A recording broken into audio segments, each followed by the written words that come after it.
예, 요민의뢰 김민기 의원입니다. 장관님, 형법상의 감금죄가 해당한다. 이렇게 지금 입장이 정해져 있는 거죠? 우리 검찰에서는?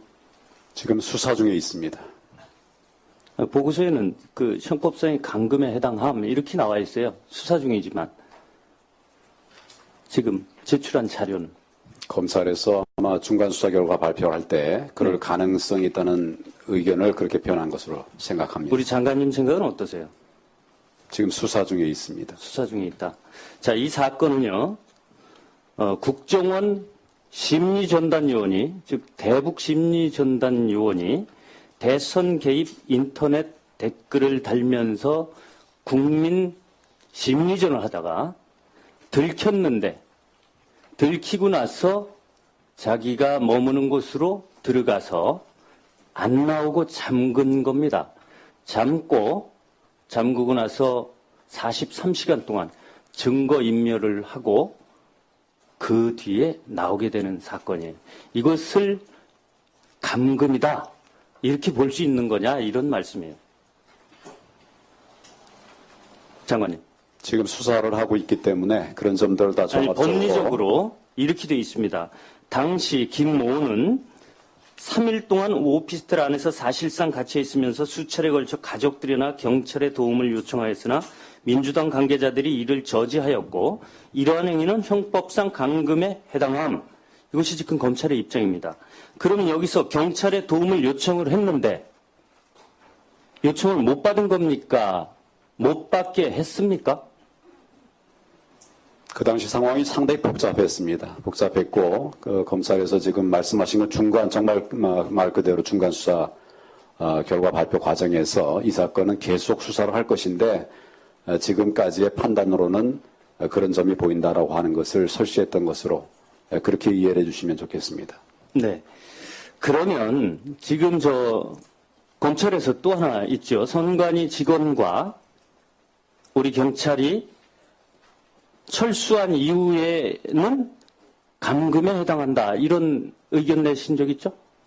다 지금 중간 의견들입니다. 중간 수사 과정에서 물으시니까 또 네. 궁금해 하시니까. 자, 근데 언론에 다 그렇게 돼 있죠. 언론에 다 이렇게 새 나갔죠. 새 나간 것이 아니라 그렇게 발표를 한 부분에 그런 것들이 들어있는 것으로 알고 자, 있습니다. 그럼 거기에 경찰이 꾸준히 경찰이 계속 배치돼 있다는 것만 증명하면은 이것은 감금이 안 되겠네요.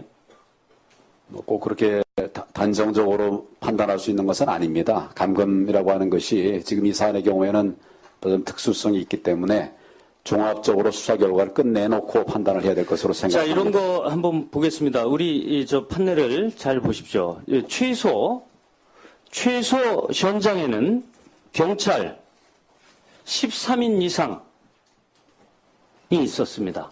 그리고 잘 보시면 아시겠지만 한번 보겠습니다. 수소서 수사과 2명, 수소서 경비과 6명, 수소서 정보과 5명, 선관위 지도계 2명, 인접 이면도로에는 수소서 지구대에서 방범술사대가 대기하고 있었고요. 그리고 인근 100m 지점에는 상황 대기를 하기 위해서 방범수찰대 2개소대 11일, 12일까지요. 그 다음에 12일 날 수소서 방범수대 1개소대 25명. 이렇게 대기하고 있었습니다. 이것은 그렇게고 경찰청의 자료에 의하면 해산을 한 적이 전혀 없답니다. 즉 그리고 경찰청의 자료에 의하면 상황 유지, 거기서 뭘 했느냐? 상황 유지, 상황 관리를 했다. 이렇게 됐습니다. 즉 상황 통제를 한 것이고 공권력이 상황을 장악하고 있었던 상황입니다. 여기서 감금이 일어날 수 있느냐 이런 겁니다. 장관님 한번 말씀해 주세요. 법리상 불가능한 것은 아닙니다.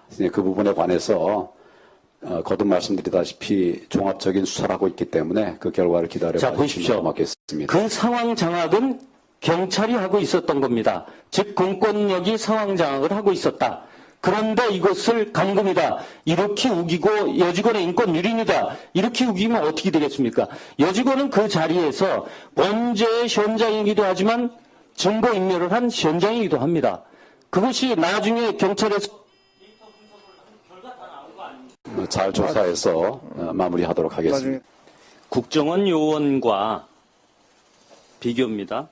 28세 가녀린 여성, 요 둘 중에 느낌이 어떻습니까? 일단 제 1감으로 오는 게. 어떤 부분의 느낌을 말씀하시는 건지. 지금 이 사건에 대해서 국정원 요원이 저지른 일인데 어느 날 갑자기 가녀린 여성, 28세 가녀린 여성이 나타나는 거거든요. 어떻게 생각하세요? 이 느낌이? 두 신분, 여러 가지 신분들을 각자 가지고 있기 때문에 상황에 따라서 달리 판단할 수 있다고 봅니다. 그렇습니까? 이 사건이 터지자마자요, 국정원 직원에서 변천사를 말씀드릴게요. 이것은 새누리당 논평입니다. 20대 여성의 사생활 침해, 여직원의 생활공간 자취집, 한 젊은 여성의 인권, 국정원 여직원 습격 사건, 28세 여성의 삶을 황폐화시키다. 인권유린. 이렇게 됐습니다. 여성의 인권유린입니다. 이것은 지금 성차별적 요소가 있다는 건 알고 계시죠? 우리 장관님. 성차별이라고 하면 법률적인 평가가 되는데 그런 부분에 관해서는 지금 제 의견을 말씀드리지 않는 것이 좋을 것 같습니다. 나와 있는 겁니다. 나와 있어요. 네, 나와 있고요. 이것이 지금 여행원이나 여교수, 여류 작가가 없어진 이유입니다. 이것은 특별하게 여성의 고정관념적 속성을 괜히 나타내서 그 고정관념에 있는 것을 부추겨내는 거죠. 그렇다고 생각 안 하십니까? 자, 이것은 성차별적 요소인데 혹시 우리 이런 말씀 들어보셨나요? 성공한 공작은 묻히고 실패한 공작은 드러난다. 이런 말씀 혹시 들어보셨습니까? 그런 정확한 워딩은 듣지 않았습니다만 그런 이야기들을 하는 분들이 가끔 있습니다. 네, 그것은 이제 국정원에서는 통하는 거지요. 자, 그러면 지금 이것은 드러났습니다. 실패한 걸까요? 아니면 성공한 걸까요? 이 공작이. 그런 부분에 관해서도 제가 말씀드리는 것이 적절한 답이 되지 않을 것 같습니다. 자, 알겠습니다. 지금 이것은 혹시 국정원 요원에 되기까지의 커리큘럼 아십니까? 즉 어떤 훈련을 받고 하는지. 정확하게는 모르고 각 분야마다 다른 부분들이 있는 것으로 알고 있습니다. 예, 일단 공통적으로 공수훈련을 받고요.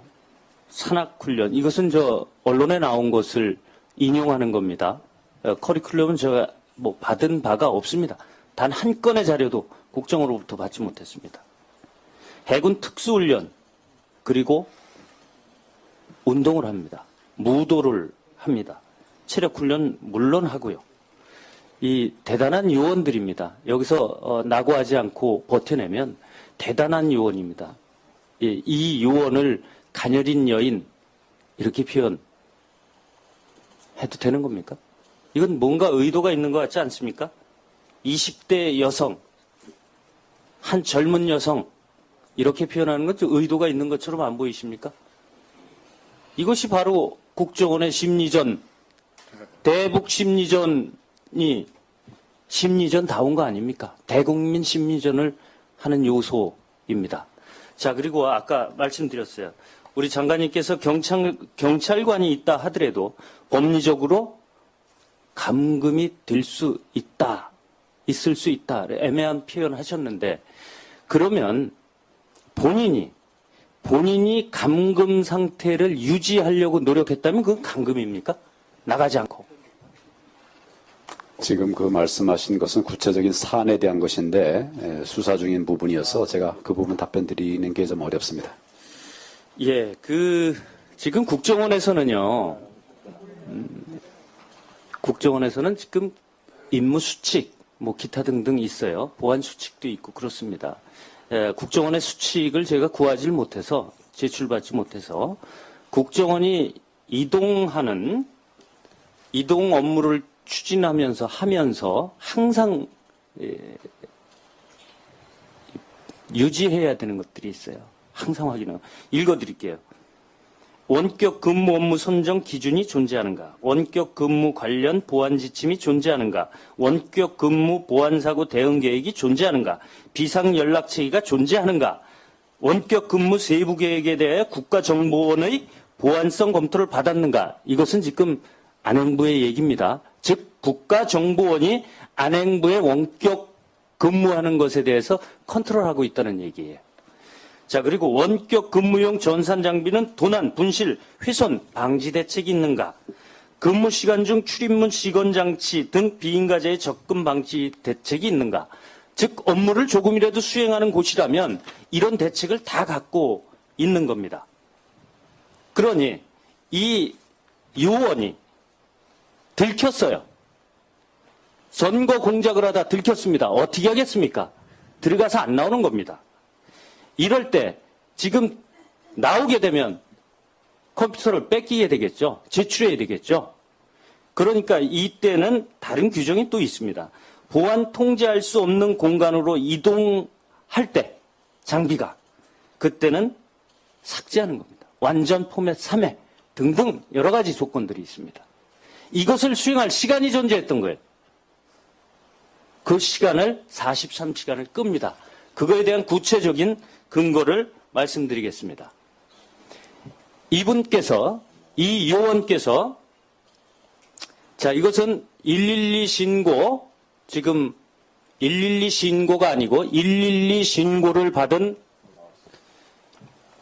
경찰관이 이분과 통화를 한 내용입니다. 한번 자세히 보시겠습니다. 11일 날 20시 38분에 신고가 이렇게 나옵니다. 모르는 사람들이 문을 두드리고 초인종을 누르고 한다. 무섭다. 이때 출동해서 문을 두드립니다. 모른 척합니다. 그 뒤에 21시 4분에 재신고를 합니다. 이때는 이렇게 얘기합니다. 경찰관 도착하면 전화를 달라. 그러나 경찰관이 도착해서 전화를 했습니다. 전화 안 받았습니다. 그 다음날 10시입니다. 신고했습니다. 이 요원이 기자들이 집 앞에 있어서 밖에 나가지 못하고 있으니 이를 해소해달라. 없습니다.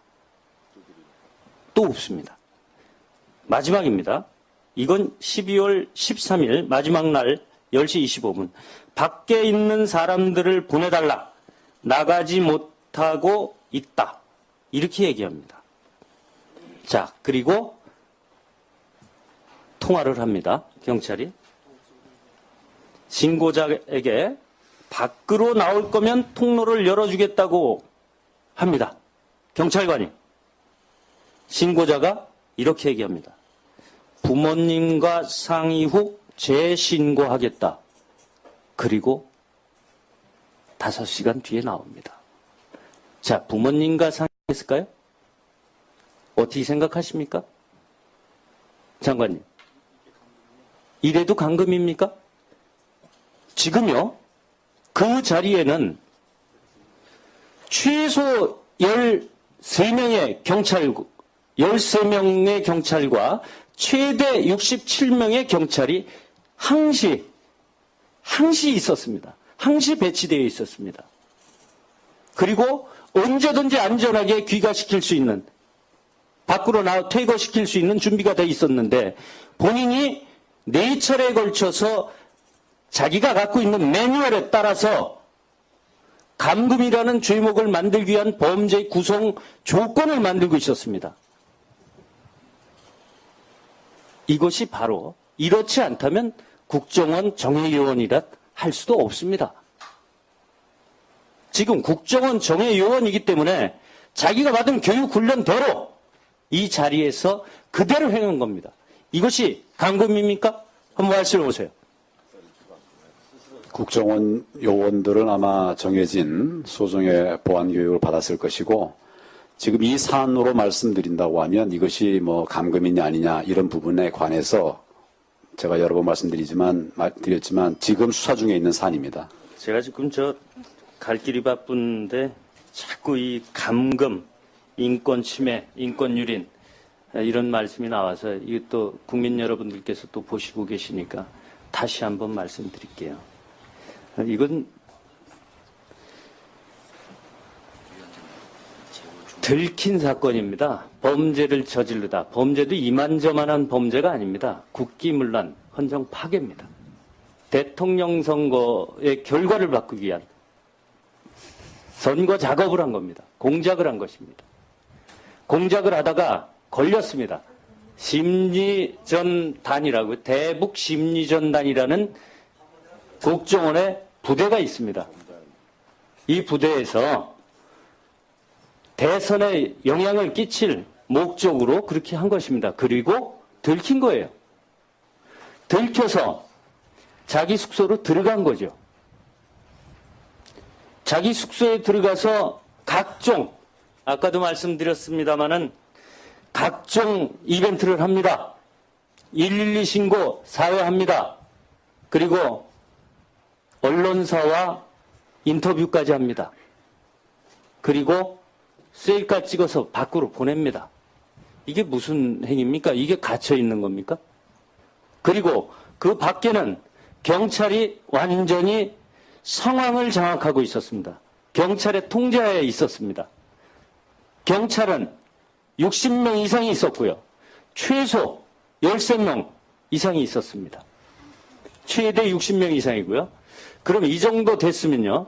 공권력이 상황을 장악하고 있는 상황이고, 그리고 이 국정원 요원은 실내에서 112 신고 사회, 그리고 언론 인터뷰, 그리고 셀카 찍고 이렇게 합니다. 그래서 112 신고를 해서 경찰이 찾아갑니다. 찾아가서 첫 번째 문을 두드렸습니다. 반응이 없었습니다. 두 번째는 재신고하면서 도착하면 전화 주세요. 이렇게 얘기했습니다. 경찰관이 도착해서 전화 줬습니다. 받지 않았습니다. 세 번째, 이렇게 합니다. 기자들이 집 앞에 있어서 밖에 나가지 못하고 있으니 이를 해소해달라. 여기 깡패들이 있다 뭐 이런 얘기 있습니까? 기자들의 취재 경쟁입니다. 그러고 경찰관 출동해서 두들깁니다. 없습니다. 반응 없습니다. 네 번째입니다.